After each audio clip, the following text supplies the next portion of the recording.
Hello, I'm Sil, and this is Slow Easy English.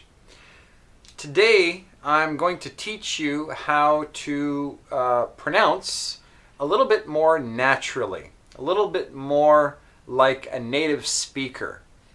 And this is something that a lot of students don't realize, and they don't hear it until somebody tells them about it. This is also something that makes understanding English a little bit more difficult sometimes. It depends on your language, really, your native language. I know that for Japanese students, this can be a little bit tricky when it comes to listening to English. And also, if you're able to pronounce this way, you're going to sound more natural and more like a native speaker. My advice, however, is don't worry about your pronunciation.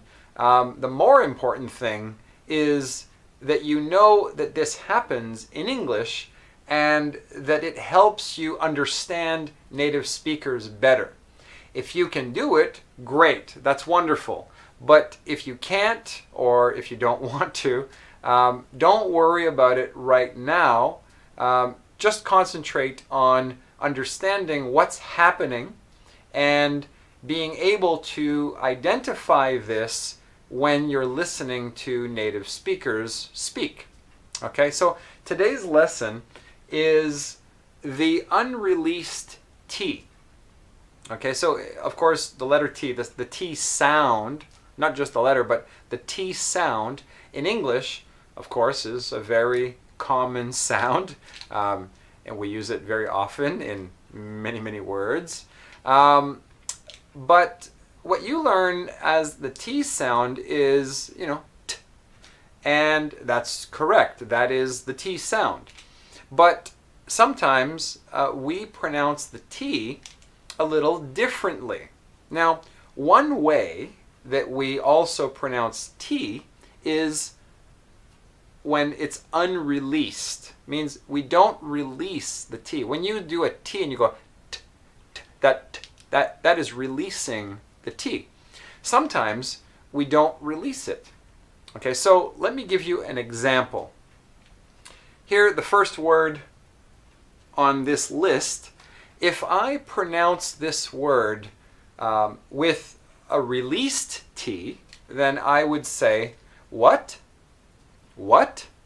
And you can hear the T very clearly. What? What? What? The thing is, that's not always very natural. Okay? I would not normally, if somebody says something, let's say, and I can't hear them, I'd say, what? I wouldn't say, what?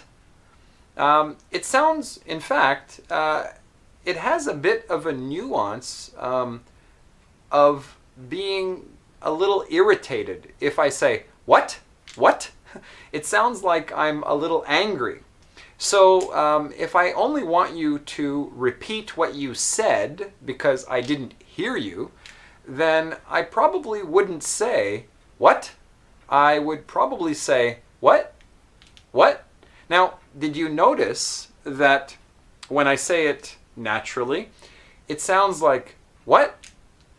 Without the T being released. My tongue is still in the position of touching the top of my mouth. So instead of saying, what? Try saying, what? And leave your tongue up without releasing any air. Okay? So this happens a lot. Not every time. Okay, it depends. Like I said, if I said, what? That would often, not always, but would often sound a little irritated or angry. A more natural way, more common way would be, what? Even that could sound angry too. It depends on, your face and the situation. It depends on many things. But if I'm just saying it naturally, somebody goes, what? Okay, what? In that case, I don't look angry, I don't look irritated. I'm just asking you to repeat the information for me because I didn't hear you the first time. So, you know, what I say here, it's not 100% rule all the time. Again, experience with English is going to really teach you everything you need. I can't give you every little rule as to how you say something is going to change its meaning. You get that from experience. So anyway, the point is here is that when you're listening to someone speak and they say, what? You might not really understand what they're saying if you don't know about the unreleased T. So be careful to listen for this. Try to listen for this when you are listening to native speakers speak. Some more examples, okay? Just for listening practice, I'll read these examples to you and try to notice that the last T at the end of the sentence is not released, okay? What? Give me the bat. Stop it. It's wet. Hit print. Not even a little bit. Be sure to turn off the light. So, did you hear that? At the end of every sentence here, I did not release the T. And for me, that would normally be the most natural way to say it. Again, it depends on the situation, it depends on my mood perhaps, it depends on many things. But the most natural way for me to say these things would be with the T unreleased at the end. What? Give me the bat. Stop it. Oh, it's wet. Hit print. Not even a little bit. Be sure to turn off the light. You see? That is very natural for me.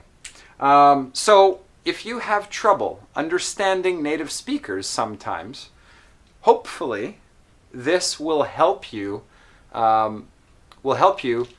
understand at least these types of sentences where there's a T at the end and the speaker did not release the T. Listen for it and you will hear it, okay?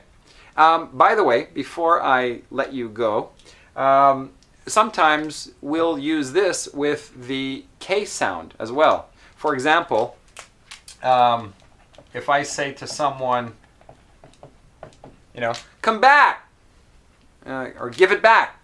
Now, in that case, the K is often released and sometimes unreleased. It's not always. The T is very often unreleased. The K sound, come back, come back, come back, both sound fine. In fact, I think the released K sounds a little bit more natural, but we don't always release it. The T, the K, and the P also. Stop! Stop! And the P is unreleased. The lips stay together. Okay? Stop! Stop! Okay? So in that case, the P is often unreleased. So the P and the T are both often unreleased.